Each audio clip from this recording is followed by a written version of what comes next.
In this video, we will give an overview of how to anti-differentiate a rational function. So to begin, a rational function is a polynomial divided by a polynomial. And in order to anti-differentiate such a function, we first look to apply an algebraic tool, something called a partial fraction decomposition, which we will oftentimes refer to as just a PFD. So the partial fraction decomposition of the rational function is given here. And the key observation that we would like to make is it allows us to take the rational function and rewrite it in terms of a sum of simpler, i.e. easier to anti-differentiate functions. So this would become the antiderivative of 2 over x plus 5 minus the antiderivative of 1 over x minus 2.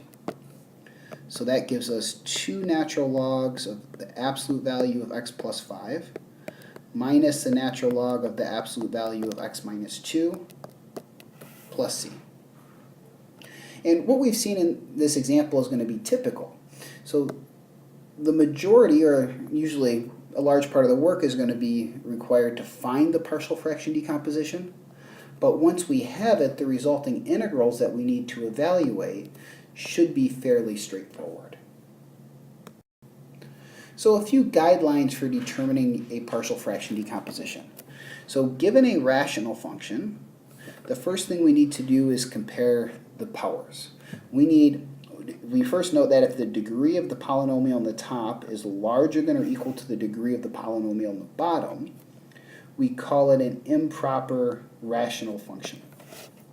And in this case, what we would need to do is use polynomial long division. And polynomial long division will allow us to rewrite that improper rational function as a polynomial plus a proper rational function. And if you look at the examples presented in this section, you'll find several good illustrations of how this works. Next, if it is a proper rational function, that is the degree in the top is smaller than the degree in the bottom, then we can go ahead and proceed to find the partial fraction decomposition. We factor the function in the denominator, and it will factor out into linear terms, or what we will call irreducible quadratics. And an irreducible quadratic is one that does not have any real roots. So if you were to apply the quadratic formula to it, you would find that you only have complex roots of the quadratic. And then based upon these linear and irreducible quadratic factors in the denominator, we write out the form of the partial fraction decomposition. And the idea is corresponding to each one of these terms, what we are going to get is corresponding elements that appear in the partial fraction decomposition. So if we have a linear term of the form ax plus b raised to some power m, then we will have m corresponding terms in the partial fraction decomposition. A constant big A1 over ax plus b, a constant big A2 over ax plus b squared, all the way up to kind of the nth version of that. Very similarly, for an irreducible quadratic, if it's ax squared plus bx plus c raised to the nth power, we're going to have n corresponding terms in our partial fraction decomposition. But now, because we have a quadratic in the bottom, we're going to have to balance it out with 2 unknown constants in the top. So b1x plus c1 divided by the irreducible quadratic. b2x plus c2 divided by the irreducible quadratic squared, and so on. And kind of a general observation is we would first write out the form of the partial fraction decomposition. It's going to involve these unknown constants that we need to solve for, and then we algebraically find their values. So before looking at an example, let me make a few observations. The PFD, when you write out its form, it's going to contain a single term corresponding to every factor that you have in the denominator. Once we have the form of that PFD written out and we want to solve for those unknown constants, generally the easiest approach to take is to take the denominator of the original function and multiply both sides of the form of the PFD by that denominator, and what it will do is clear out all of the fractions, and it will result in a simpler algebraic equation to solve. And kind of the key big picture idea is once we have this simpler algebraic equation to solve, you plug in as many intelligent choices of x as you possibly can, and there will be at least one for every linear term, and then you set up a system of equations and solve for the remaining constants. And this will be very nicely illustrated in the following simple example. Let's evaluate the antiderivative of the given rational function.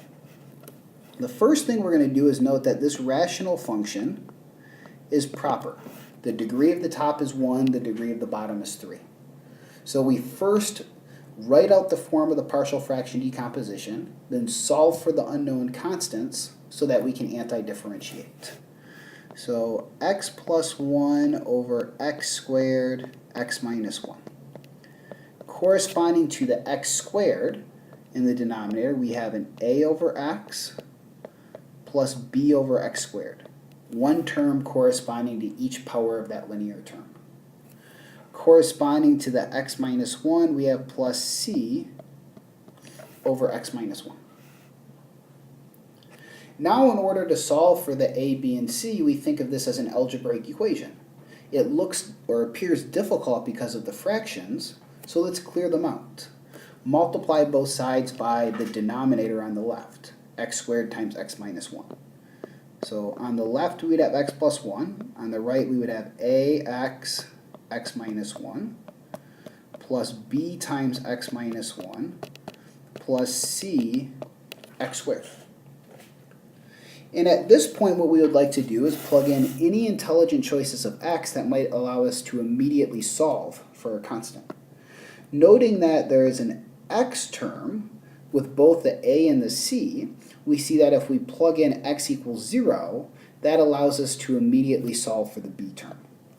So if x is equal to 0, what we are left with in our equation is 1 on the left is equal to b times minus 1, so that b is equal to minus 1. Likewise, we see an x minus 1 term with both the a and the b. So if we plug in x equals 1, we can solve for c.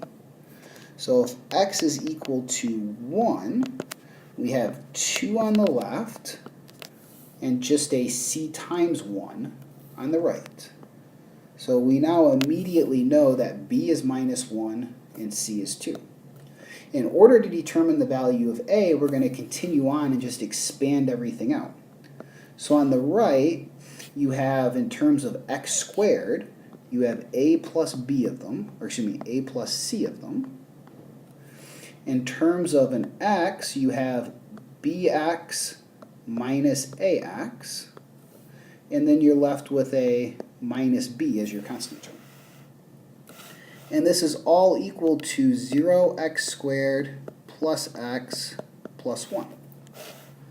And in order to determine the value of a, we can just think of a system of equations here. The only possible way two polynomials can be equal to each other is if all of their corresponding coefficients are the same.